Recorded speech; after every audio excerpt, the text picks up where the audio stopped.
Noé Mederos, buenas tardes, bienvenida. Hola Noelia. ¿Qué tal, chicos? Muy buenas tardes. Bueno, este momento tan especial que siempre tenemos reservado para lo que tiene que ver con la información relacionada con el medio ambiente. Contanos. Así es, Pablo. Bueno, la agenda medioambiental que siempre traemos en esta sección de Telediario tiene como énfasis siempre el tema de los desechos, de la basura, pero esta vez en particular aquellos desechos que se han generado durante la pandemia. Y no solamente todo el tipo de desechos, sino nos vamos a poner énfasis en lo que es el plástico. Vamos a demostrar un poquito en números de qué estamos hablando cuando hablamos, desechos que se han generado durante la pandemia. Cuando atribuimos a esto nos damos cuenta, cómo hemos utilizado el barbijo, cómo hemos utilizado muchas veces algunos en sus profesiones guantes, mascarillas de plástico y demás, que han sido utilizadas, para contrarrestar los efectos de la crisis sanitaria, pero que también han generado toda esta vorágine de decir, ¿qué hacemos para protegernos? También ha descuidado qué hacemos cuando estos artefactos se transforman en desechos, ¿no? ¿A dónde van a parar? Y es que ha generado una situación más extrema en cuanto al desperdicio de plástico. Cada año se generan entre 19 y 23 millones de toneladas de basura de plástico que termina en las aguas o en las superficies de la tierra, que no reciben ningún tipo de tratamiento, y esto pone en riesgo no solamente el ecosistema, sino también nuestra salud. Y esto se ha llevado más alarma. ¿Por qué? Porque con la pandemia este promedio ha aumentado 8 millones de toneladas, es decir, más allá de los 20 millones en promedio que se producían, 8 millones de toneladas más se han generado estos últimos 2 años debido a la incidencia de la pandemia. ¿Qué estamos hablando? Productos como el barbijo, jeringas, máscaras, protectores que utilizan sobre todo aquellos trabajadores de la salud.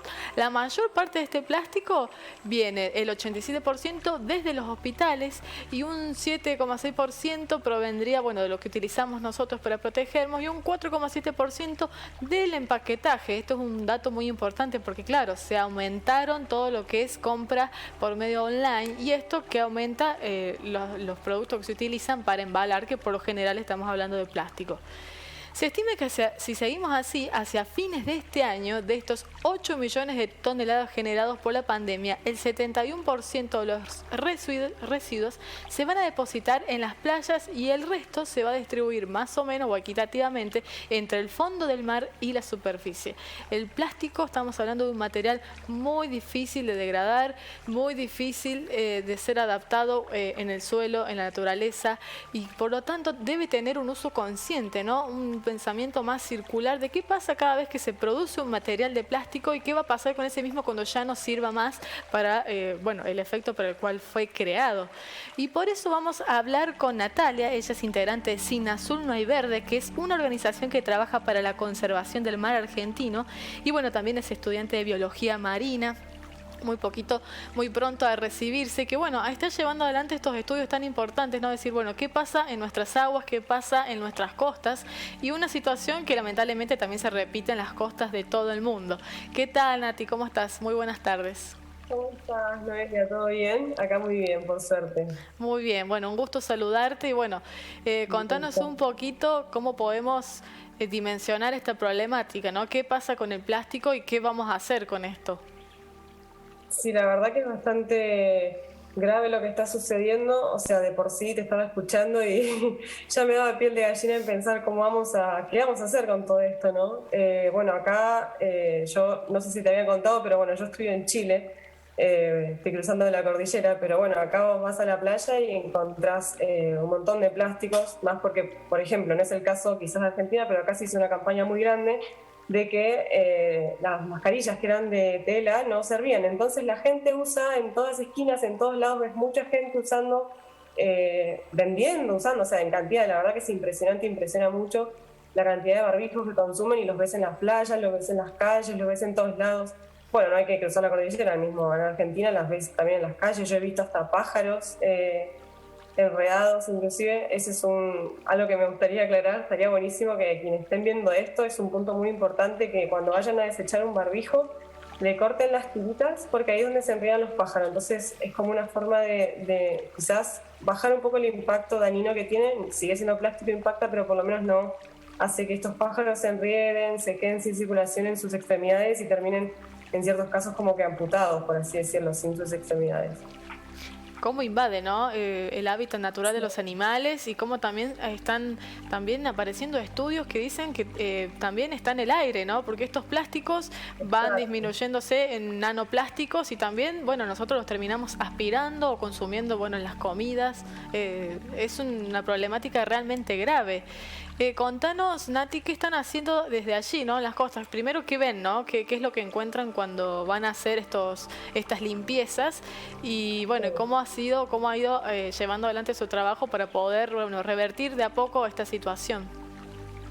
Sí, bueno, yo además de estar en Cine Azul también formo parte de una organización justamente que se encarga de limpiar las costas del Río de la Plata en Buenos Aires, y es impresionante la verdad porque todos los sábados nosotros levantamos toneladas, llevamos más de 11 o 12 toneladas, creo que a hoy deben ser como 12 más o menos porque habíamos pasado las 11 toneladas, y arrancó en el 2020, o sea, imagínense la dimensión de lo que les estoy hablando, es muy importante. Y de todo esto nosotros llegamos un conteo, por así decirlo, hacemos como el porcentaje de lo que es reciclable y lo que no, dentro de todo esto para sacar las conclusiones, ¿no? Y dentro de esto sabemos que por lo menos el 44% de esos residuos pesados que sacamos son plásticos y el otro 30% son bolsas plásticas. Es impresionante, uno va y como que excava y saca hilos y hilos de bolsas plásticas, que justamente es lo que estabas comentando, que se van degradando muy lentamente y empiezan a largar estas micropartículas de plástico. Yo de hecho tuve que hacer un estudio de esto, y por ejemplo en las costas bonaerenses, por así decirlo, en agua, por cada metro cúbico de agua hay 163 partículas de microplástico. Es realmente alarmante porque, bueno, una de las cuestiones que suceden es, como estabas contando, esto se va ingiriendo, ¿no? El ser humano inclusive lo ingiere porque, por ejemplo, al alimentarse de algún animal marino, como por ejemplo hacer moluscos, estos microplásticos ingresan en el molusco pero no salen, entonces se llama bioacumulación, como que quedan adentro del cuerpo del animal, entonces uno va y se come y no se da cuenta. Quizás uno no se come el molusco directo, se come, qué sé yo, algún otro animal que tenía y así, entonces cada vez que comes un pez que se comió otro y otro y otro, cada vez tiene más plástico, por así decirlo. Entonces una vez que uno va y, por ejemplo, se come un pescado que se alimentó de muchos otros organismos que tenían microplástico, está comiendo una gran cantidad de plástico y de hecho hay muchos estudios que están relacionados con cánceres. Por ejemplo, esto ingresa a nuestro cuerpo y como es muy chiquito, se va quedando en ciertos lugares y esto hace, por ejemplo, que se empiecen a crecer células que pueden llegar a convertirse en cancerígenas. Hay muchos estudios muy interesantes hechos con respecto al intestino y qué sucede, linkeados directamente con el cáncer. Realmente es alarmante. Sí, una situación muy preocupante. Algunos, bueno, para llevarlo a un lenguaje cotidiano, decían que en promedio nosotros estamos consumiendo lo que vendría a ser una tarjeta de crédito por día. Por esto que vos decís, la misma cadena alimentaria potencia, ¿no?, las partículas de plástico que hay tanto en animales o en el mismo aire, y genera que nuestra salud se vea deteriorada a la misma vez. Y en los intestinos sí, es uno de los estudios que más se puede ver, porque bueno, allí dejan de funcionar los nutrientes básicos para poder, bueno, tener una buena digestión y se comienzan a presentar estas complicaciones. ¿Cuáles son las soluciones, ¿no?, que vienen planteando? Porque esto es un problema global, entonces la estrategia debería ser en conjunto, ¿verdad? Sí, la verdad que sí. Yo igualmente creo, como todos nosotros que somos activistas, la verdad que las soluciones son locales en general. Lo primero, principal, es ese enfoque para después ir agrandándolo y viendo qué funciona. La verdad que creo que es muy necesario ver cómo tratamos nuestros residuos, porque a no ser que no sea la provincia de Buenos Aires, en todo el resto de las provincias lo que se hace es basural a cielo abierto, por ejemplo. Entonces, al fin y al cabo, eso termina en una pila gigante en algún lado, donde también van muchos pájaros que traen cosas también de basura, todo eso al fin vuela o no vuela, o termina contaminando napas también, llega a los ríos, sigue viajando, o sea, no es como que hay una buena recolección y una buena reciclaje, por lo menos en nuestro país no es así. Y bueno, más allá del reciclaje, uno sabe que no todos los plásticos son reciclables, entonces tampoco es algo que es tan fácil. La realidad es que es algo muy complicado, se tiene que abordar, ya te digo, localmente. Nosotros justamente que estuvimos trabajando ahí en ese pedacito de costa, es bastante interesante porque nosotros nos sorprendemos que todos los sábados hay una gran cantidad, o sea, sacamos realmente 400 kilos de basura, es una locura lo que sacamos todos los sábados, y ¿cuándo se acaba? Y bueno, yo que hice un estudio sobre esto en toda esa zona que bordea toda esa parte del río, claro, uno tiene los pluviales, entonces desembocan directamente en el río sin ningún tipo de contención. En otros países existen, por ejemplo, mallas de contención, entonces son como unas mallas que van como en las bocas que dan al río y ahí queda la basura. Entonces, de ahí, bueno, tiene que pasar un camión, limpiarlas periódicamente, no lógicamente. Esas son un tipo de, digamos, forma de tratar o impedir que llegue a los océanos, al mar, al río, porque no, después el río está al mar, ¿no? O sea, eso es un círculo vicioso, por así decirlo. Entonces, las soluciones, la verdad que son pocas, esa es la realidad, porque reciclar funciona, pero no realmente como debería ser jamás. Así que yo creo que deberíamos empezar a lentamente movilizarnos del plástico. Entiendo que es una problemática mucho más grande, ¿no? Es bastante importante, pero si uno no lo va haciendo lentamente con pequeños hábitos, quizás lo puede lograr. La directiva tiene que venir de arriba, esto estoy 100% de ese lado, obviamente, o sea, esto hay que ponerlo en la agenda, por así decirlo, ¿no? Decir, bueno, vamos a pensar cómo dejar de intentar por lo menos utilizar plástico, el tema de las bolsas de plástico, prohibirlas o no prohibirlas, las pajitas, hay muchas cosas que se hacen en otros países que todavía acá estamos esperando a ver qué sucede. Y la verdad que la problemática es bastante grave. Una cosa que quería mencionar también con el tema del microplástico es que hace poco, sabemos muy poco de lo que sucedía con el microplástico, y hace poco salió un estudio muy interesante en 2019 que hablaba sobre que el microplástico no es que solamente es dañino por eso, sino que por su capacidad de que es tan pequeño y sus, o sea, condiciones, ¿no?, químicas, atrae metales pesados. Entonces, no solo uno se está consumiendo el microplástico, sino que el microplástico viene rodeado de distintos tipos de metales pesados. Y ahí es donde empieza otra vez el tema de la salud, ¿no? Es bastante extenso. Y yo quería mostrar, bueno, no sé si les había pasado, pero nosotros que hacemos limpiezas de costa, uno dice, después de esta conversación, dice, uy, la verdad que habrá esperanza, ¿no? ¿Será, cambia algo, no cambia? Y la verdad que cambia. Nosotros tenemos unas fotos de antes y después en distintos periodos de meses, y la verdad que el impacto se puede ver cómo la naturaleza uno le saca el plástico de encima y brota así, es una cosa impresionante. Ahí buscamos, Nati, las fotos para ver si el trabajo que ustedes llevan adelante, pero contame un poquito qué dice la comunidad, ¿no? Porque ustedes llevan estas campañas de limpieza todos los fines de semana, y bueno, contanos qué dice la gente que vive allí, ¿no? Que ama las playas, las costas, bueno, nosotros también, el paisaje, ¿no? De nuestra costa atlántica, y qué dicen cuando, bueno, se emocionan, se motivan, llevan a más gente cuando realizan estos encuentros. La verdad que es muy grato y es muy lindo ver cómo la gente, porque uno está ahí todos los sábados agarrando una bolsa, poniendo y llenando cosas, y muchísima gente que camina por ahí, que pasea por ahí, se acerca, che, ¿quiénes son? ¿Cómo se llaman? Qué bueno lo que están haciendo, gracias. Yo siempre que me dicen gracias, los invito, ¿no? Les digo, bueno, más allá de te agradezco, gracias, les digo, pero esto es como un cambio entre todos, o sea, te invito el próximo sábado, nos empiezan a preguntar cómo estamos haciendo, también, bueno, dentro de todo también estamos intentando incluir, ¿no? Temas, por ejemplo, no sé, ingenieros ambientales que vengan, den charlas, ha sucedido y en la comunidad se va agrandando porque se nota que hay un interés en el cambio.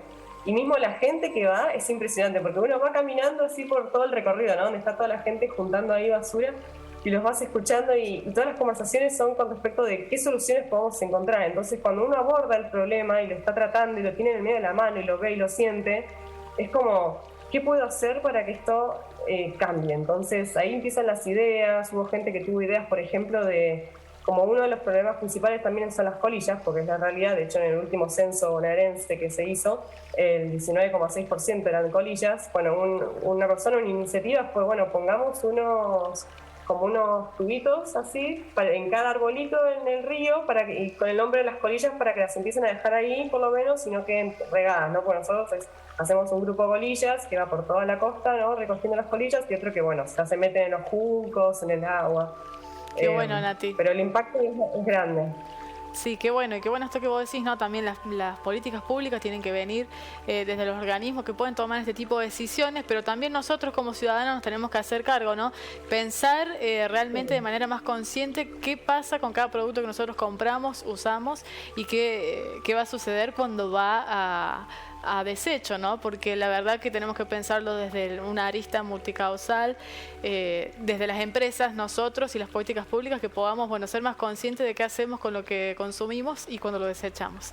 Te agradezco muchísimo, Nati, por este tiempito. No, y bueno, gracias por visibilizar esto, la verdad que es súper importante. sí, es un gusto para nosotros y bueno, vamos a seguir la problemática de cerca. Muchas gracias. No, ustedes.